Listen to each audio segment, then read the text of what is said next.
কনকনে ঠান্ডা আবহাওয়া উপেক্ষা করে মানুষজন মধ্যরাত থেকেই উঠতে শুরু করে এই পাহাড়ে।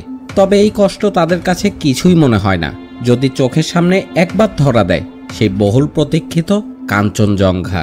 কিন্তু কাঞ্চনজঙ্ঘার দেখা মেলা মোটেই মুখের কথা নয়।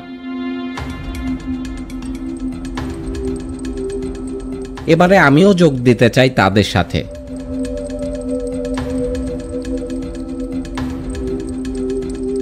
অনেক বলিউড ভূতের মুভিতে আপনারা এই ধরনের জায়গা এতদিন দেখেছেন যেখানে বড় বড় পাইন গাছের ভিতর দিয়ে মেঘ চলে যায়। তবে এবারে বাস্তবেই আমি আপনাদের নিয়ে যেতে চাই এই জায়গাটিতে।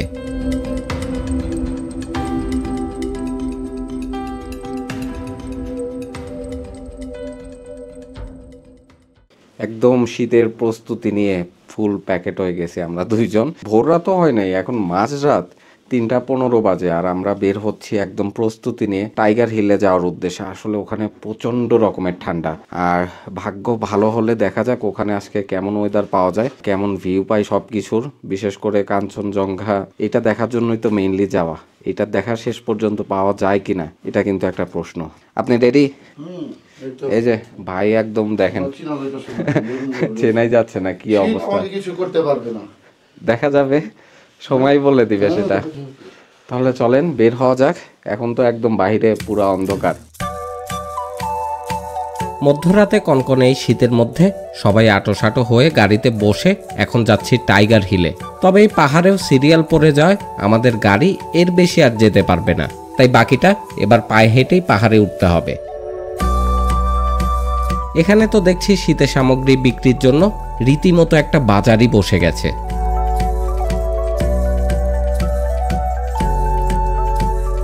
টাইগার হিলে আসার সময় ভাবছিলাম এত আগে এখানে এসে কি হবে, তবে এখন উপচে পড়ায় মানুষের চাপ দেখে মনে হচ্ছে আমরাই বোধহয় লেট করে ফেলেছি। কনস্ট্রাকশনে থাকা এই বিল্ডিংটিও ভরে গেছে মানুষের চাপে, যেখানে আমি আর নতুন করে ওঠার জায়গাও পাচ্ছিলাম না। সবাই কতই না আশা ভরসা নিয়ে কষ্ট করে এখানটায় এসেছে কাঞ্চনজঙ্ঘা এক নজর দেখবে বলে, কিন্তু শেষ পর্যন্ত কাঞ্চনজঙ্ঘা দেখা না পেলে সব কষ্টই বিফলে যাবে। এসবের মাঝেই আজকের দিনে সূর্য তার উপস্থিতি জানান দিচ্ছে। পূর্ব আকাশটা একদম লাল আগুনের মতো হয়ে আছে। এ এক দারুণ দৃশ্য।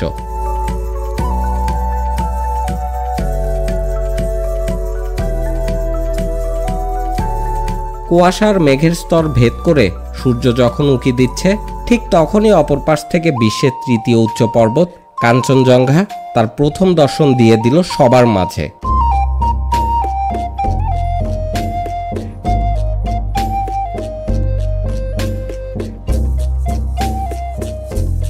সবাই এবারে কিছুটা হলেও স্বস্তির নিঃশ্বাস ফেলছে। তবে এখনো পুরো কাঞ্চনজঙ্ঘা জেগে ওঠে নাই, সেটার জন্য অপেক্ষা করতে হবে আরো প্রায় 1-1.5 ঘন্টা। এতক্ষণে নিশ্চয়ই বুঝতে পেরেছেন এটা বেশ কষ্টসাধ্য এবং ধৈর্য সাপেক্ষ একটি ব্যাপার। আর অনেক সময় তো এই কাঞ্চনজঙ্ঘা পুরোটাই মেঘে ঢাকা থাকে, সেই সময় এখানে এসে শুধু মেঘ ছাড়া আর কিছুই দেখতে পারবেন না। তাই যেদিন টাইগার হিলে ওঠার পরিকল্পনা রাখবেন তার আগের দিনের ওয়েদার আপডেট চেক করে আসাটা জরুরি।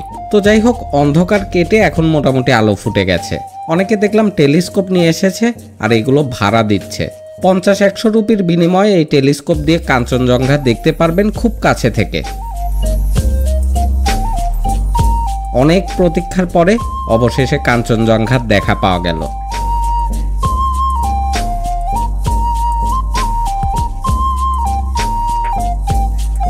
আজকের আবহাওয়াটা সত্যি অনেক ভালো, এটা কিন্তু মানতেই হবে, নয়তো এমন ক্লিয়ার ভিউ আপনাদের দেখাতে পারতাম না।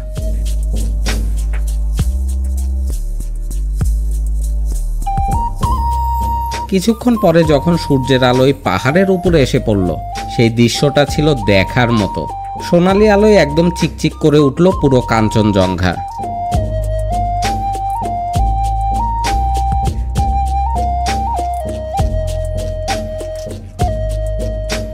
বৌদ্ধ ধর্মাবলম্বীদের বিশ্বাস এই পাহাড়ের উপরে বুদ্ধা শুয়ে আছে। মাঝখানের এই অংশটিকে তারা বুদ্ধার পেটের অংশ এবং উঁচু অংশটাকে বুদ্ধার মাথার অংশ হিসেবে বিশ্বাস করেন, আর একদম শেষের অংশটা বুদ্ধার পায়ের। যাই হোক, সব মিলিয়ে কাঞ্চনজঙ্ঘার এক দুর্দান্ত অভিজ্ঞতা আমার জন্য। তবে সেই সাথে বেশ ক্ষুধাও কিন্তু পেয়েছে। বের হওয়ার সময় দেখলাম এখানকার লোকাল মানুষেরা গরম গরম ম্যাগি আর মোমো বিক্রি করছে। লোভ সামলাতে না পেরে আমি একটা ম্যাগি অর্ডার করে দিলাম। এই ঠান্ডার মধ্যে ধোয়া ওঠা গরম গরম ম্যাগি দারুণ এক কম্বিনেশন। কাঞ্চনজঙ্ঘা দেখা শেষ করে এখন আবার যাচ্ছি গাড়ির দিকে। আর অসাধারণ একটা ভিউ ছিল।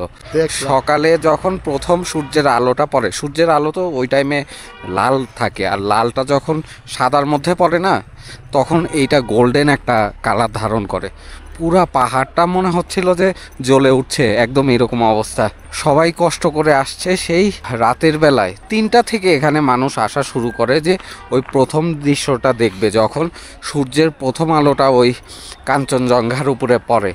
শুধুমাত্র ওই দৃশ্যটা দেখার জন্যই এত আগে আসা। সবাই কষ্ট করে আসছে, শেষ পর্যন্ত কাঞ্চনজঙ্ঘার দেখা পাইছে।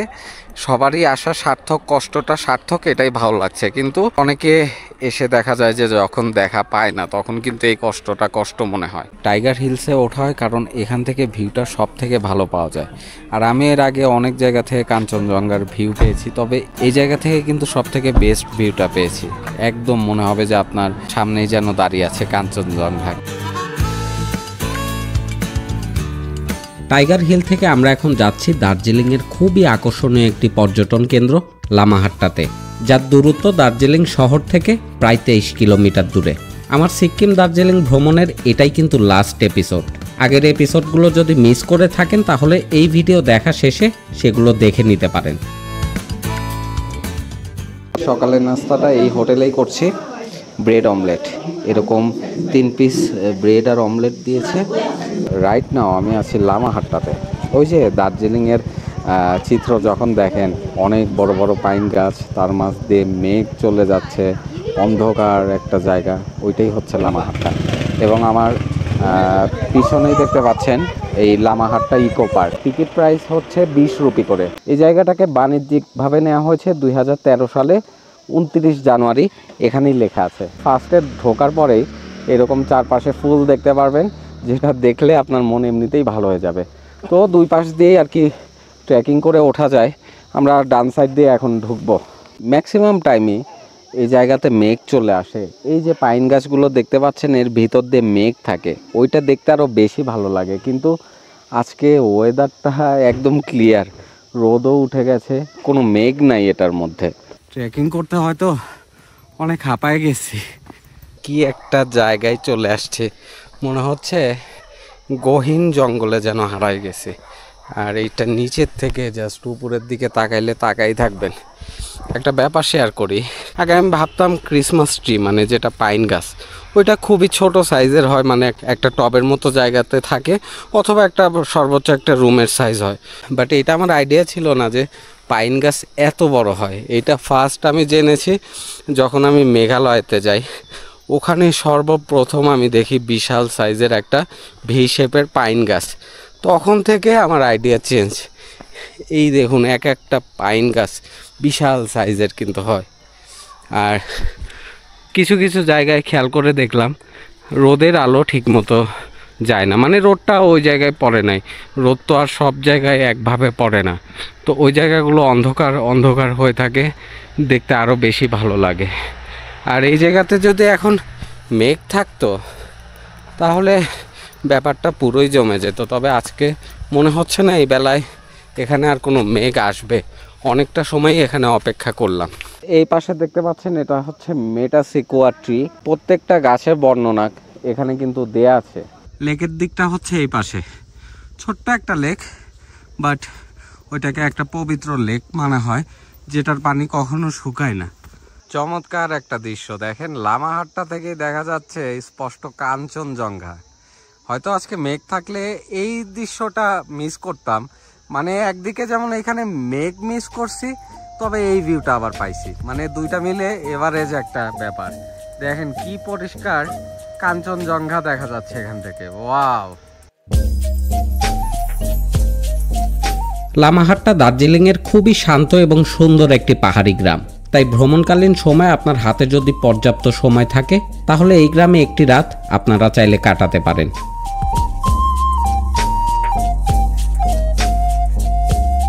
এই অঞ্চলের প্রধান আকর্ষণ হচ্ছে ঘন এবং বড় সাইজের পাইন গাছ।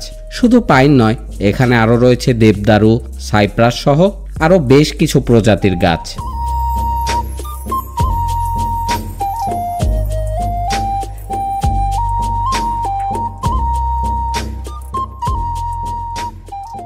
খুবই চমৎকার একটি জায়গায় এখন যাত্রা বিরতি দিয়েছি। পিছনে যদি দেখেন সুন্দর পাইন গাছের ভিউ, এটা অ্যাকচুয়ালি লেপচা জগৎ। আমরা এখানেই দাঁড়িয়েছি আজকে সকালে। আমাদের ব্রেকফাস্ট এখন রেডি হচ্ছে, এই যে গরম গরম ম্যাগি। গরম গরম ম্যাগি খাবো আর সকালের নাস্তাটা সেরে ফেলবো। এখানে এই যে এরকম দোকান আছে, এখানে ম্যাগি পাওয়া যায়, তারপরে ব্রেড অমলেট পাওয়া যায়। এই ওয়েদারে গরম খাবার খাওয়ার মজাটাই আলাদা। আর সেই সাথে পাইন গাছের ভিউ আছে, এই পাশের ভিউটাও চমৎকার। ওই যে সামনে পাহাড়ে সুন্দর ভিউ পাওয়া যাচ্ছে। লামাহাটটাতে গিয়েও মেঘ পাইলাম না, আবার এখানেও সেম অবস্থা, কোনো মেঘ নাই, একদম ক্লিয়ার ওয়েদার।